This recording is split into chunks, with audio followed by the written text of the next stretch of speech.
সকলকেই অভিনন্দন। আজ আমি আপনাদের সামনে তুলে ধরব অভিনব পদ্ধতিতে আদার আবাদ বিষয়ে।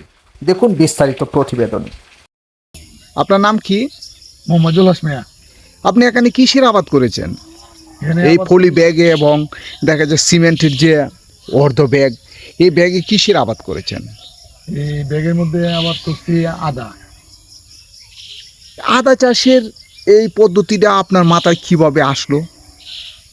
আদা চাষের পদ্ধতিটা আসলো মোবাইলের মধ্যে, ইউটিউবে এগুলো দেখছি, দেখে পরে পরিকল্পনা নিছি যে এটা করলে অনেক লাভবান হওয়া যাবে। ও এরপর থেকে আপনি উদ্যোগ নিয়েছেন আদা চাষের? এর মধ্যে উদ্যোগ নিলাম, পাশাপাশি দেখলাম দেশে আদার অনেক দাম। এরপর থেকে উদ্যোগ নিলাম যে এই চাষটা করলে অনেক লাভবান হওয়া যাবে। বর্তমানে আদার দাম কত আছে জানেন কি? জানি কত আছে বর্তমানে কেজি? 300 টাকা কেজি আছে। ও, প্রতি কেজি 300 টাকা। এখন আমি ভাবলাম যে এই আদা চাষটা করলে অনেক লাভবান হয়ে যাবে। ও আদার বর্তমান দাম যে অনুযায়ী আছে সেই অনুপাতে যদি দাম থাকে তাহলে আপনি লাভের চিন্তা করছেন। আর এই আদাগুলো কি বংশ বিস্তার করছে, বড় হচ্ছে? হ্যাঁ, বড় হচ্ছে। প্রতিটা ইয়েতে কয়টা করে আদা দিয়েছেন? একটা ব্যাগের মধ্যে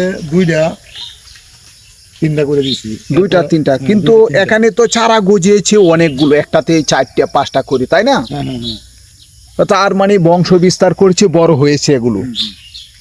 আপনি কি কখনো দেখেছেন এগুলো কতটুকু বড় হয়েছে? বড় ওর ওটা তো দেখছি। এখন মনে করেন যে একটা ব্যাগের মধ্যে আদা হইলে 1 কেজি 1.5 কেজি করে আদা হইবে। কতটুক পরিমাণে আপনি রোপণ করেছিলেন? এই 50 থেকে 60 গ্রাম। 50 থেকে 60 গ্রাম রোপণ করেছিলেন। তাহলে কতগুলো ব্যাগ আছে এখানে? এখানে ব্যাগ আছে 800। 800 ব্যাগ আছে। কতটুক জায়গার উপরে আপনি এই আবাদ করেছেন? 60 শতাংশ জায়গা। কি পরিমাণ টাকা খরচ হয়েছে আপনার? 60 শতাংশ জায়গার মধ্যে আমার টোটাল খরচ, আবাদ করার খরচ হচ্ছে 50,000 টাকা। 50,000 টাকা খরচ হয়েছে। কতদিন সময় লেগেছে এটা? যা সময় লাগছে 15 দিন লাগছে এটা আবাদ করতে আর কি। এই জায়গা কি আপনার নিজের নাকি? না, এটা একজনের থেকে ভাড়া লইছি। ভাড়া নিয়েছেন? কত টাকার বিনিময়ে ভাড়া নিয়েছেন? ভাড়া নিয়েছি জায়গাটা 3,000 টাকার বিনিময়ে। 3,000 টাকার বিনিময়ে সিজনাল, সিজনাল। 1 বছরের জন্য। 1 বছর। আর ওই যে আবাদটা, এই আবাদটা তো ইচ্ছা করলে কেউ পরিত্যক্ত জায়গার মধ্যেও করতে পারবে, পাশাপাশি ছাদের উপরেও করতে পারবে। হ্যাঁ, অল্প অল্প জায়গার মধ্যে এই চাষটা করা যায়। আচ্ছা, এই চাষ যে পদ্ধতিটা, আপনি এই পদ্ধতিটার যে অভিনব একটা কৌশল অবলম্বন করলেন, এই কৌশলে অন্যান্য লোকজন কি উৎসাহিত হচ্ছে বলে আপনি মনে করেন? আশা করি অন্য অন্য লোকজন আমার দেখা দিয়ে এটা আগ্রহ বাড়ছে। এই পদ্ধতিতে যদি আবাদ করা হয় দেশে, ছাদের উপরে কিংবা কারো উঠানে বা পরিত্যক্ত জায়গার উপরে এই আবাদ করে, তাহলে কি দেশে আদার যে ঘাটতিটা, আদার যে ঊর্ধ্বমুখী দাম, অতিরিক্ত যে দাম, এটা কমে আসবে বলে আপনি মনে করেন? আমি আশা করি সবাই যদি আমার মতো এরকম করে চাষ করার আবাদ করে তাহলে আশা করি দামটা কমে আসবে। আদা চাষে আপনি কি কি ব্যবহার করেছেন? 5 কেজি বা 6 কেজি মাটি, 2 কেজি ছাই আর 4 কেজি গোবর প্রতিটি ব্যাগে? প্রতিটি ব্যাগে। আর 4 কেজি বা 2 কেজি টুস। ঠুস বলতে কি বোঝায়? টুস হলো এই যে ধানের আছে না, এটা আমরা গ্রাম অঞ্চলে বলি এটা সুহল, বালকা আর কি। টুস, এই টুসটা আচ্ছা, এই ঠুসটা আপনি কোথা থেকে সংগ্রহ করেছেন? সংগ্রহ করছি এই ব্রয়লার থেকে সংগ্রহ করছি। ও, খামার থেকে, মুরগির খামার থেকে? মুরগির খামার থেকে। ইউরিয়া সারও কি ব্যবহার করেছেন? ইউরিয়া সার কি পরিমাণ ইউরিয়া সার ব্যবহার করেছেন? প্রতি ব্যাগ পিছে 5 গ্রাম করে ইউরিয়া। তাহলে সর্বমোট একটা ব্যাগে আপনার কত কেজি ধারণ করেছে? টোটাল পরিমাণটা হলো 20 থেকে 25 কেজি 20 ছাই সার। আপনি এই বীজ কোথা থেকে সংগ্রহ করেছেন? বীজটা মূলত আমাদের এলাকায় পাওয়া যায় না, আমি বীজটা অনলাইনে কুড়িগ্রাম থেকে সংগ্রহ করেছি। অনলাইনের মাধ্যমে কুড়িগ্রাম থেকে আপনি বীজ সংগ্রহ করেছেন। এই বীজ সংগ্রহ করতে কত টাকা লেগেছে? বীজটা সংগ্রহ করতে আমার 25,000 টাকা লাগছে। 25,000 টাকা শুধু বীজেই বীজের গেছে। গিয়েছে। আগামী বছর যদি আপনি এর আবাদ করেন তাহলে এই বীজ কি এ থেকেই সংগ্রহ হয়ে যাবে? এখান থেকেই আমি আশা করি সংগ্রহ করতে পারবো, আর প্রয়োজন পড়বে না। আশেপাশে দেখা যাচ্ছে গাছগাছালি আছে উপরে, বিশেষ করে রৌদ্রের একটু ওই বাধা সৃষ্টি হচ্ছে, তাতে কি সমস্যা হচ্ছে? রোদ যদি কম থাকে তাতে কি সমস্যা হয়? না, রোদ কম থাকলে সমস্যা নাই। আশা করি রোদ কম থাকলে এই চাষের জন্য ভালো আর কি, আরও ভালো। আরো ভালো। তার মানে হচ্ছে পরিত্যক্ত জায়গায় কিংবা যেখানে রোদের প্রভাব তেমন একটা পড়ে না ওই জায়গায়ও সম্ভব, সম্ভব। আর রোদে হলেও সমস্যা নেই। প্রিয় দর্শক, আপনারা শুনছেন আমি একজন অভিনব পদ্ধতিতে আদার আবাদকারী সাথে আমি এই মুহূর্তে কথা বললাম। তিনি একটি বিষয় সুস্পষ্ট করে তুলে ধরেছেন।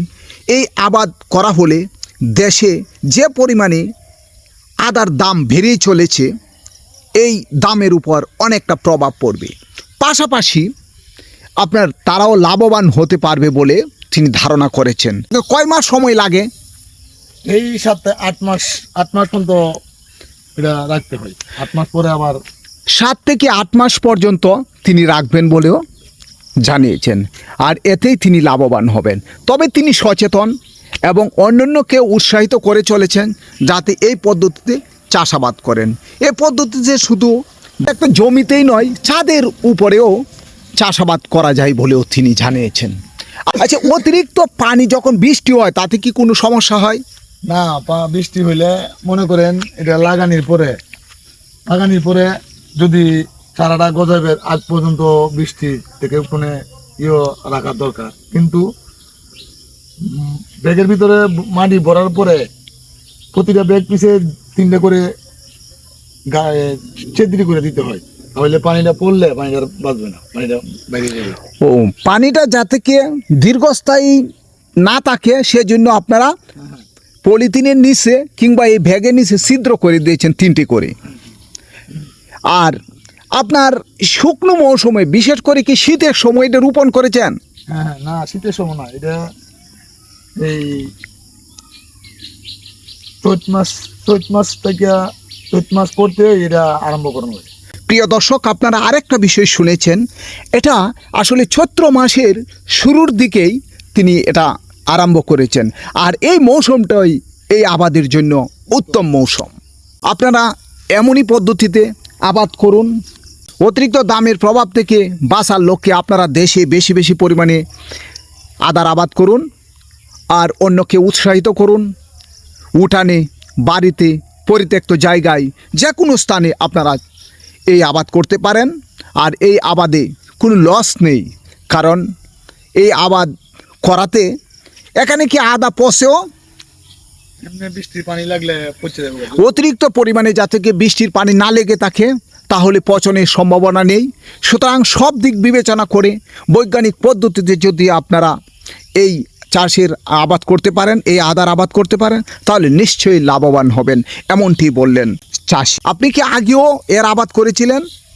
না, আমি আবাদ আগে করি নাই, ইউটিউবের মাধ্যমে দেখে পরে এটা সাহস নিলাম যে এটা করে দেখব। যদিও তিনি নতুন, তবুও তিনি আশা করছেন ভালো ফলনের এবং লাভের আশাও তিনি করেই চলেছেন। আপনি নেট দিয়েছেন কেন চতুর্দিকে? এই গরু ছাগল যাদেরকে এর ভিতরে না ঢুকতে পারে। আপনার বাড়ি কে এলাকায়? এই এলাকা ওই আপনার নাম কি? সর্বতালি। এই যে অভিনব পদ্ধতিতে আদার আবাদ করেছেন, সে কি লাভবান হতে পারবে বলে আপনি মনে করছেন? লাভবান তো ওইটা করণ যাইব। আচ্ছা, এতে করে বর্তমানে তো আদার যে বাজার মূল্য, এভাবে যদি সকল কৃষকরাই বিশেষ করে পরিত্যক্ত জায়গায় গাছের নিচে কিংবা ছাদের উপরে আদার আবাদ করে, তাহলে কি আপনারা মনে করেন যে আদার যে অতিরিক্ত দাম, এই দামের উপর একটা প্রভাব পড়বে, দাম কমবে? না, দাম কমতো না। কারণ কি? এর তো মানুষ বেশি, খাদ্য তো বেশি লাগে, সব কিছু বেশি লাগে, তো কমবো কিবা।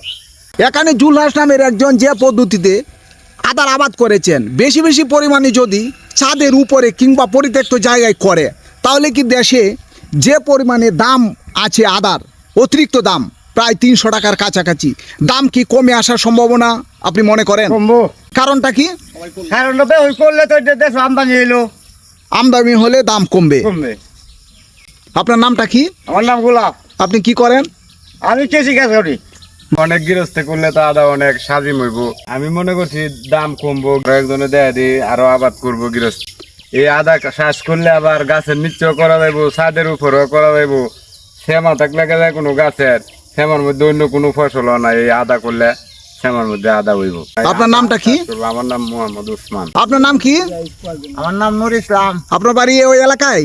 এই এলাকার। আচ্ছা, এই যে নতুন পদ্ধতিতে চাষের আবাদ করলেন, বিশেষ করে এই এই আদার আবাদ করলেন, এই আদার আবাদ করাতে কি আপনি মনে করেন যে ভালো ফলনের আশা করা যায়? হ্যাঁ, বালার চাষ করলে তো আদা করলে ভালোই হয়। আচ্ছা, এই সবাই যদি এভাবে আদার চাষ করে তাহলে কি আপনার দাম কমে আসার সম্ভাবনা আছে? হ্যাঁ, সবাই তো করে এইভাবে, এতে তো দাম কমবই। বর্তমানে কেজি চলতেছে আপনার 300 টাকা কেজি, টাকা বিক্রি করতেছি। এই আদার দাম এত বেড়ে যাওয়ার কারণ কি? আমরা কি করে বলবো, সেন্টিগ্রেড আমরা তো জায়গা থেকে আনি, ওই জায়গা থেকে রেট বাড়ায় দিচ্ছি কিছু। আপনার বাড়ি? বাড়ি সাজনপুর 18 বাড়িয়া, টানা, থানা নিকলি, পোস্ট অফিস, জারিতলা, জেলা? জেলা কিশোরগঞ্জ। বর্তমানে কেজি চলতেছে আপনার 300 টাকা কেজি, দাম এত বেড়ে যাওয়ার কারণ কি? জায়গা থেকে আনি, ওই জায়গা থেকে রেট বাড়ায় দিচ্ছি। ভালো থাকুন, শুভকামনা সব সময়। আবারও দেখা হবে কোনো এক কৃষকের সাথে, কোনো এক কৃষানির সাথে কথা হবে, আদা চাষির সাথে কথা হবে। সেই পর্যন্ত ভালো থাকুন। আল্লাহ হাফেজ।